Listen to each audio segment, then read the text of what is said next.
এখন দেখি সিরিয়ালগুলোতে সারাক্ষণ শুধু এ ওকে বিষ দিচ্ছে, ওকে বিষ দিচ্ছে, আর একটা পরিবারে 3 জন ঝগড়া করছে। একটা রিয়েল ক্যারেক্টার তো দুটো ঝগড়ুটে ক্যারেক্টার, আর বাজে বাজে জিনিসগুলো শেখাচ্ছে। এতে কিন্তু সমাজে বাচ্চারা ভুল করছে, অনেকে আত্মহননের পথ বেছে নিচ্ছে। আমি কিন্তু আজ নয়, আমি সমস্ত টিভি সিরিয়ালের মালিকদের বলবো, এটা লীনাদিদের হাতে নেই, এটা যারা অর্গানাইজ করে, যারা মালিক তাদের হাতে আছে।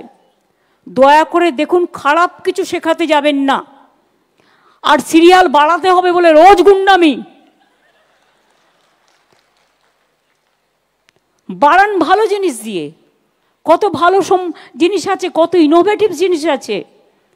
তা না করে কি করবে, ওকে বন্দুক গুলি চালাচ্ছে, ওকে ছুরি মারছে। আর এগুলো দেখতে যেই আমি দেখি না, আমি বন্ধ করে দিই। অন্যরা কী করে আমি জানি না। সারাদিন আমরা এত কাজে কর্মে ব্যস্ত থাকি, আর তারপরে টেনশন করব? ওটা টেনশনের জন্য না, ওটা রিল্যাক্সেশনের জন্য। এসব তৈরি করতে হবে মাথায় রেখে।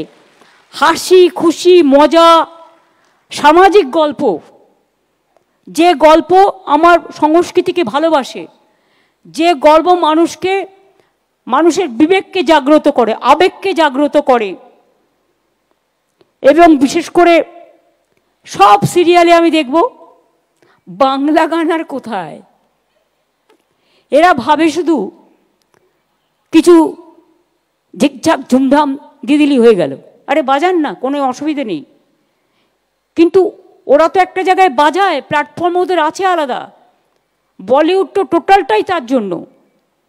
আরও আছে, সাউথ ইন্ডিয়ান ফিল্মও ভেরি পপুলার।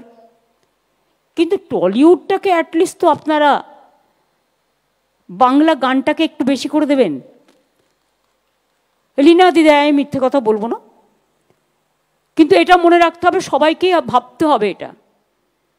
এখানে তো সঙ্গীত তৈরি করার লোক কম নেই। যারা গান গাইছে তারা নিজেরাই এখন গান লেখে, সুর দেয়।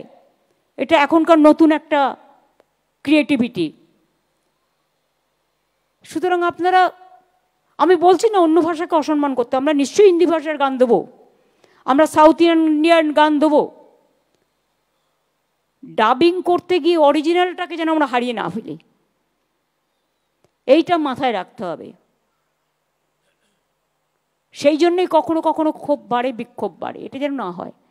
আসুন আমরা আমাদের সংস্কৃতি নিয়ে গর্ব করি, সব ভাষা নিয়ে গর্ব করি, দেশকে নিয়ে গর্ব করি। সাথে আমি আমার বাংলা ভাষাকে বাদ দিয়ে কিছু করতে পারবো না। সব ভাষা নিয়ে, সব ভাষার সমন্বয়ে ঐক্য, সংস্কৃতি, সম্প্রীতি গড়ে উঠুক। একতাই স্বামীজি বলেছিলেন, unity strength and divide is fall. আমরা চাই ইউনাইটেডলি সবাই বাঁচতে, ভালো থাকতে, কিন্তু যে যে রাজ্যে থাকেন সেই রাজ্যটাকেও, তার পরম্পরা, তার সংস্কৃতিটাকেও আমরা সবাই মিলে যেন সম্মান জানাই।